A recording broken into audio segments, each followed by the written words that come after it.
Olá amigos internautas, sejam bem-vindos para mais um vídeo do canal Ricardo Sanfer. Hoje nós temos a presença do pastor Wilson, que vai trazer um tema super especial para nós. Boa tarde, amigos. É com prazer estar com vocês aqui no canal e gostaria de conversar com vocês um pouquinho a respeito de um assunto extraordinário, mas muito mal compreendido às vezes no mundo religioso, que é a questão da justificação pela fé. O ícone da justificação pela fé na Bíblia é o apóstolo Paulo.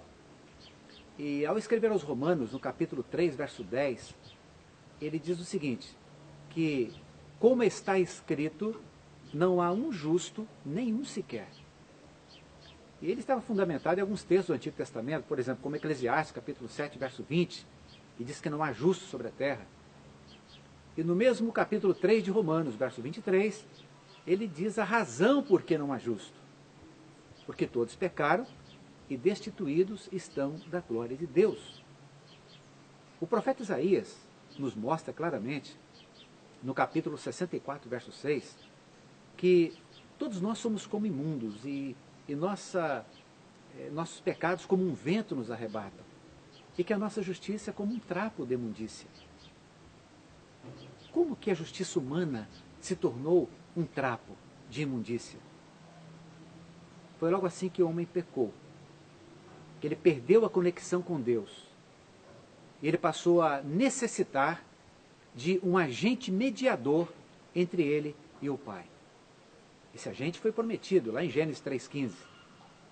Deus dizendo que da descendência da mulher viria aquele que esmagaria a cabeça da serpente. Esta, porém, lhe feriria o calcanhar. E esse assunto foi se desdobrando ao longo de toda a história bíblica. O homem crendo em alguém que viria para justificá-lo diante do Pai. A situação do homem no pecado, ela chegou num ponto tão dramático que o profeta Isaías, no capítulo 1, verso 6, ele afirma que desde a planta do pé até a cabeça não há no homem nada são, senão feridas, inchaços, chagas podres não exprimidas, nem amolecidas com óleo, enfim, o homem espiritualmente, como diz Paulo em Romanos 6, 23, que o salário do pecado é a morte, o homem espiritualmente, de acordo com o salmista, ele já nasce morto. No Salmo 51, verso 5, Davi diz que em pecado me concebeu a minha mãe. Portanto, nós seres humanos já nascemos espiritualmente mortos.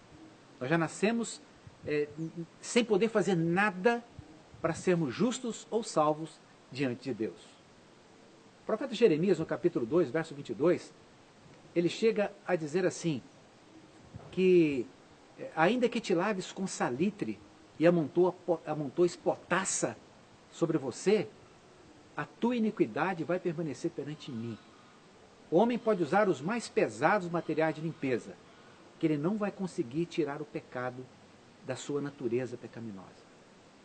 No mesmo livro de Jeremias, no capítulo 13, verso 23, ele diz assim, pode o etíope mudar a sua pele e o leopardo as suas manchas?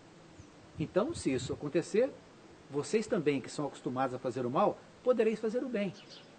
Então ele mostra essa impossibilidade do homem por si só se purificar do pecado.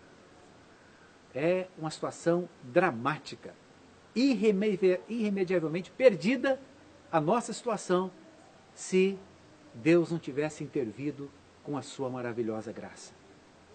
É por isso que lá em Mateus capítulo 1, verso 21, falando a respeito de Maria, diz assim, e ela dará à luz a um filho, lhe porás o nome Jesus, porque ele salvará o seu povo dos seus pecados. Que coisa extraordinária. O apóstolo Paulo, escrevendo aos Efésios, no capítulo 2, verso 1 a 5, mas o verso 1 ele diz assim, e ele vos deu vida, ele Jesus, estando vós mortos em vossos delitos e pecados. O morto não pode fazer nada para sobreviver, nem o morto físico para voltar à vida, e muito menos o morto espiritual para ter vida espiritual. Então Jesus veio para nos dar vida, para nos tirar da morte.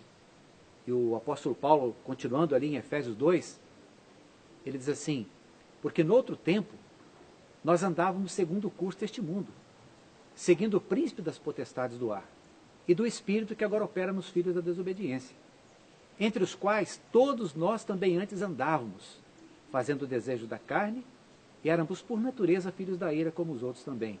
Efésios 2, 2 e 3.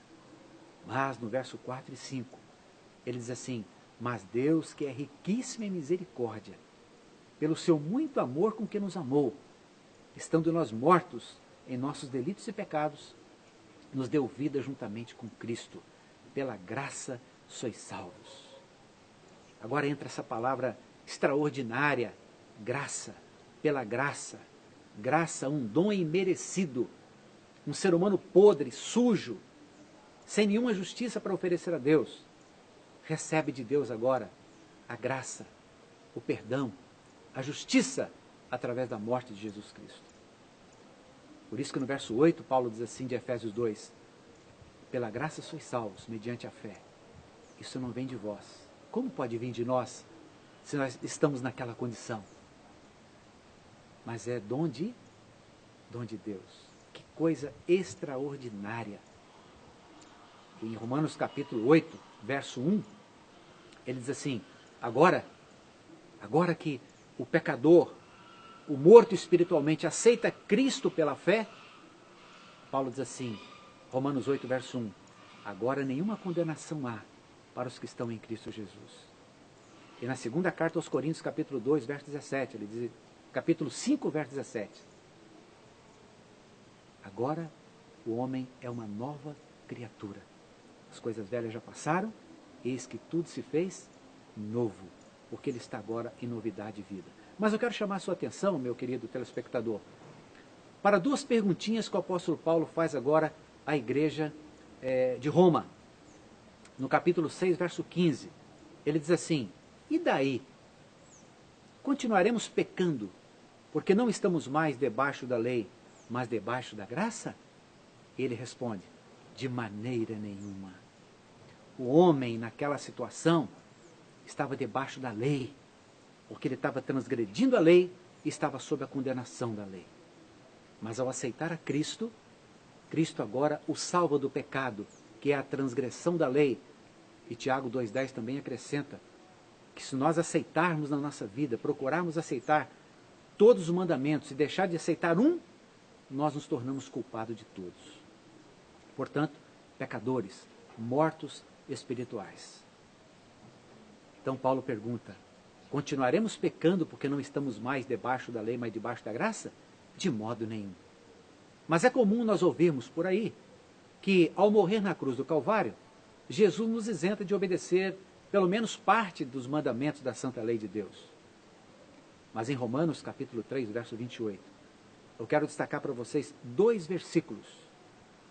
O verso 28, ele diz assim, concluímos, pois, que o homem é justificado pela fé, independente das obras da lei. Muitos pegam esse versículo, o interpretam mal, para dizer que, ao sermos salvos pela fé, isso nos isenta de obedecer à lei de Deus. Mas no mesmo capítulo, no verso 31, apenas 3 versículos depois, o apóstolo Paulo pergunta novamente aos romanos. E essa pergunta é extraordinária, ela é esclarecedora, onde ele diz assim, anulamos, pois, a lei pela fé? De maneira nenhuma. Antes, estabelecemos a lei na nossa vida. Então, por que Cristo veio me salvar? Porque eu estava no pecado, eu nasci no pecado. E pecado é transgressão da lei de Deus. Eu poderia sozinho sair dessa situação? Jamais, como nós já vimos o profeta Jeremias dizer. Mas Cristo veio e me ofereceu a sua graça. Eu aceitei pela fé. Você o aceitou pela fé. E agora você está salvo. Salvo de quê? Do pecado, da transgressão da lei. Porque agora você foi salvo para obedecer. E a grande pergunta que fica no ar é a seguinte. Eu obedeço para ser salvo ou sou salvo para obedecer? É impossível obedecer para ser salvo. Isso seria comprar a salvação pelas obras. E biblicamente falando, isso não existe. Portanto, eu sou salvo para obedecer. Salvo de quê? Do pecado, que é a transgressão da lei. E em Cristo eu vou obedecer. Que coisa linda. Por isso que Jesus, em João 15:10, ele fala assim: se me amais, guardareis os meus mandamentos. E no capítulo 13, verso 15, ele diz assim: eu vos dei o exemplo para que façais o que eu vos fiz. Que coisa extraordinária. Paulo, em Hebreus 4:15, diz que nós temos um sumo sacerdote tal que não cometeu nenhum tipo de pecado. Agora eu quero terminar chamando a sua atenção para 1 João capítulo 3, verso 7, onde ele diz assim: filhinhos, quem pratica justiça é justo, assim como ele é justo. Lembra o primeiro versículo que nós mencionamos aqui, nesta palestra? Que Paulo dizendo em Romanos 3:10 que não há justo sobre a terra. Agora João está dizendo que quem pratica justiça é justo, assim como ele é justo. E se você ler o Salmo 119, verso 172, Paulo diz assim: a minha língua celebra a tua lei, pois todos os teus mandamentos são justiça. É por isso que Cristo teve que ir para a cruz. Ele não pecou, mas ele levou os nossos pecados. Ele também é a nossa justiça.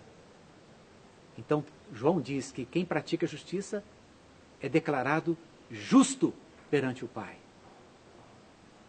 Em Romanos 8, verso 7, Paulo diz assim, que a inclinação da carne é inimizade contra Deus, porque não está sujeita à lei de Deus. Sem Jesus, nós seremos eternos inimigos de Deus. Mas aceitando Cristo, a sua graça e procurando obedecer os mandamentos de Deus em Cristo, se cumpre Romanos 5, verso 1. Justificados, pois, pela fé, temos paz com Deus por meio de nosso Senhor Jesus Cristo. Então, querido telespectador, o meu desejo para você é que você tenha paz com Deus. E isso só pode acontecer por intermédio de Cristo Jesus, nosso Senhor e Salvador. Deus te abençoe. Amém. Obrigada por ter assistido ao nosso programa. Se você gostou, curta, compartilhe e se inscreva em nosso canal. Até a próxima.